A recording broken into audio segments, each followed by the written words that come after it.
Hello students, welcome to MOS classes. आज हम 7th class English NCERT की book an alien hand के chapter number 2 bringing up Kari के questions and answers को discuss करेंगे। Question number 1 में हमसे कहा गया है the enclosure in which Kari lived had a thatched roof that ले ऑन थिक ट्री स्टम्प्स। इसका ये मतलब है कि वो जगह जहां पर करी रहता था उसकी थैच्ड रूफ थी, यानी कि उसकी घास फूस की छत थी, और ये घास फूस की छत पेड़ के मोटे तनों पर रखी हुई थी।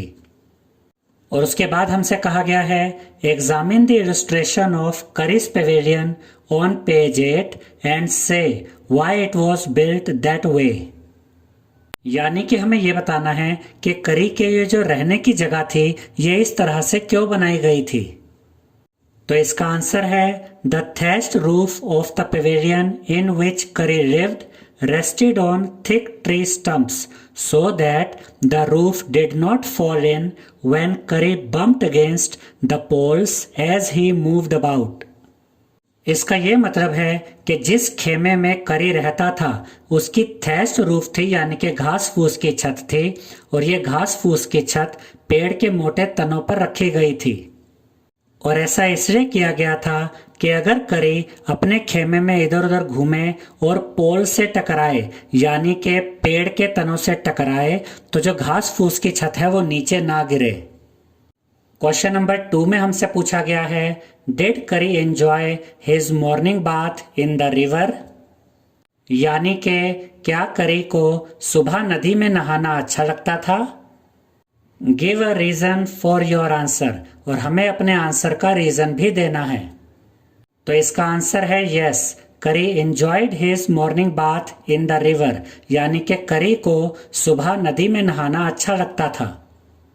करी lay down on the sand bank and let his friend rub his body with the clean sand.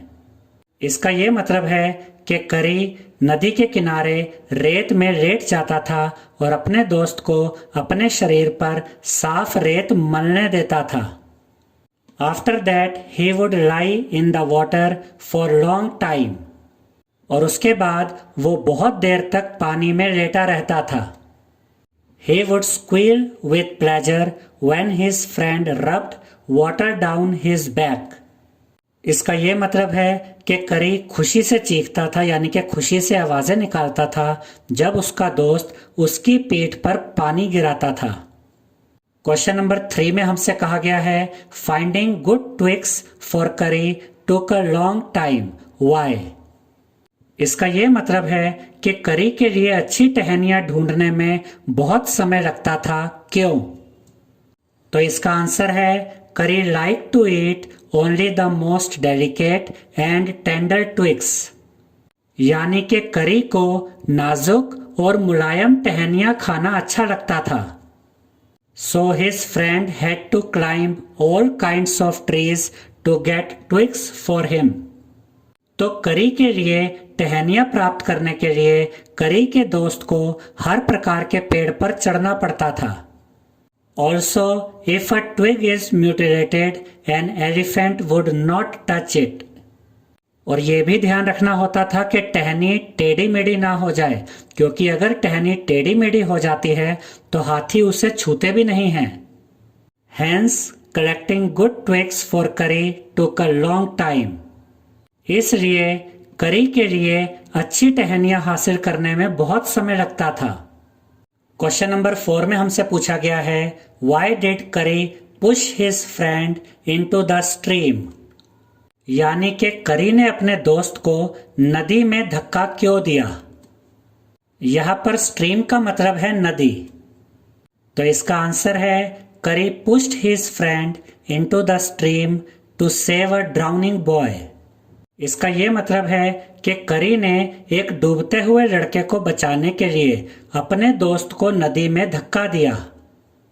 करी himself could not pull out the boy from the river bed, so he pushed his friend into the stream. इसका ये मतलब है कि करी खुद उस लड़के को नदी के तल से खींचकर बाहर नहीं ला सकता था, इसलिए उसने अपने दोस्त को नदी में धक्का दिया। क्वेश्चन नंबर 5 में हमसे कहा गया है Kari was like a baby, यानी कि करी एक बच्चे की तरह था। What are the main points of comparison. अब हमें वो पॉइंट्स बताने हैं जिससे हमें ये पता चले कि करी एक बच्चे की तरह था। तो इसका आंसर है Kari was like a baby because he had to be trained to be good like a baby, and if it was not told to him when he was naughty he was up to more mischief than ever. इसका ये मतलब है कि करी एक बच्चे की तरह था और उसे सुधारने के लिए बच्चे की तरह प्रशिक्षण देना यानी कि ट्रेनिंग देना जरूरी था। जैसे हम एक बच्चे को सिखाते हैं कि कौन सा काम कैसे करना है, ऐसे ही करी को भी बहुत से काम सिखाना जरूरी था। और अगर करी कोई शरारत करे और आप उसे शरारत करने से ना रोके, उसे ना डांटे, तो करी पहले से भी ज्यादा शरारत करने लगेगा। He had to be taught when to sit down, when to walk, when to go fast and when to go slow. करी को ये सिखाना भी जरूरी था कि कब बैठना है, कब चलना है, कब तेज चलना है और कब धीमे चलना है। इन सब बातों से हमें ये पता चलता है कि करी एक बच्चे की तरह था। क्वेश्चन नंबर 6 में हमसे कहा गया है करी helped himself to all the bananas in the house without anyone noticing it. How did he do that? इसका ये मतलब है कि करी ने घर के सभी केले उठा लिए थे, सभी केले खा लिए थे और किसी ने भी उसे नोटिस नहीं किया था। ये उसने कैसे किया? तो इसका आंसर है करी used his trunk to steal the bananas from the table near the window in the dining room. इसका यह मतलब है कि करी ने अपनी सूंड की मदद से भोजन कक्ष में यानी कि डाइनिंग रूम में खिड़की के नजदीक जो टेबल थी और उस टेबल पे जो केले पड़े थे वो करी ने अपनी सूंड की मदद से चुरा लिए थे। He would put his trunk through the window in the dining room and disappeared with the bananas without anyone noticing it. इसका ये मतलब है कि करी अपनी सूंड को भोजन कक्ष यानी कि डाइनिंग रूम की खिड़की से अंदर लाता था और बनानाज लेकर यानी कि केले लेकर गायब हो जाता था और किसी का ध्यान उस पर नहीं जाता था। क्वेश्चन नंबर 7 में हमसे कहा गया है Kari learn the commands to sit and to walk. इसका ये मतलब है कि करी ने बैठने के लिए और चलने के लिए जो आदेश होते हैं उन आदेशों को सीख लिया था। What were the instructions for each command? यानी कि हमें यह बताना है कि बैठने के लिए और चलने के लिए जो आदेश थे ये आदेश करी को किस तरह से सिखाए गए थे। इसे हम ऐसे भी कह सकते हैं कि ये आदेश किस तरह से दिए जाते थे कि करी इन्हें समझ लेता था। तो इसका आंसर है When his friend said "Dhat" and pulled his ear, Kari used to sit down, and when his friend said "Mali" and pulled his trunk forward, Kari used to walk. इसका ये मतलब है कि जब करी का दोस्त धत कहता था और करी के कान को खींचता था तो करी बैठ जाता था, और जब करी का दोस्त कहता था माली और करी की सूंड को आगे की तरफ खींचता था तो करी चलने लगता था। क्वेश्चन नंबर 8 में हमसे पूछा गया है what is the master call, यानी कि मास्टर कॉल क्या होती है। मास्टर कॉल का क्या मतलब होता है? Why is it the most important signal for an elephant to learn? और ये एक हाथी के सीखने के लिए सबसे महत्वपूर्ण सिग्नल, सबसे महत्वपूर्ण संकेत क्यों होता है?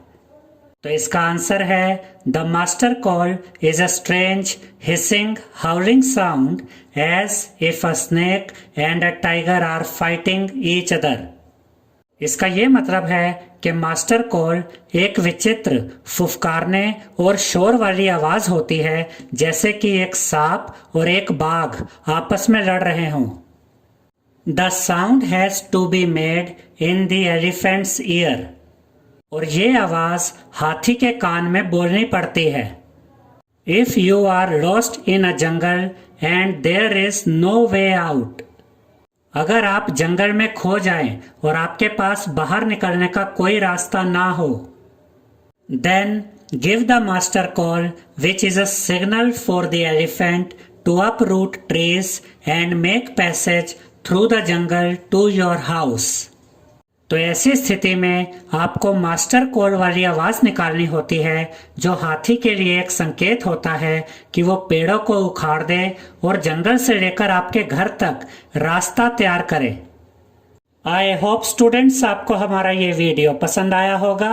अगर आपको हमारा ये वीडियो पसंद आया है तो इसे लाइक, शेयर और सब्सक्राइब कीजिए। Thank you.